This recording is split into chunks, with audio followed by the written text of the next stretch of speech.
Yes, mwana michezo wa Seba Sport, karibu sana katika michezo ripoti, na mimi ni ripota wako Seba. Habari ya asubuhi, natumaini uko mzima na umeamka salama, na mimi nakupa habari za kimichezo na hizi ni ripoti, na mimi ni Seba. Bwana, kivumbi cha ligi kuu ya NBC kimeendelea kutimua hapo jana, na matokeo ni kwamba katika michezo mitatu tumeshuhudia yote ikimalizika bila timu yoyote kuibuka na ushindi. TRA zamani Tabora United akibanwa mbavu nyumbani dhidi ya Mashujaa FC, lakini Coast Union akibanwa mbavu ya bao 1-1 mbele ya Fountain Gate, lakini Dodoma Jiji pia akibanwa mbavu na Mtibwa Sugar baada ya sare ya 0-0.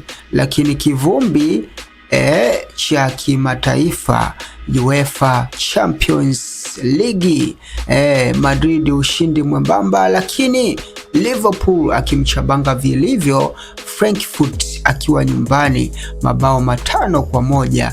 Chelsea akimtandika vilivyo Ajax mabao 5-1 pia, lakini tunashuhudia Bayern Munich ya Vincent Kompany ikifanya vyema mbele ya Club Brugge ikimtandika mabao 4-0 ikiwa nyumbani. Lakini matokeo mengine tunaona Atletico Club Bilbao akimchabanga Karabakh mabao 3-1, huku Marseille akichabangwa comeback hii na Sport Lisbon magoli 2-1, na Tottenham akimbana bavu AS Monaco akiwa nyumbani. Na matokeo kama unavyoona kwenye screen yako hapo, hayo ni matokeo ya UEFA Champions League hapo jana.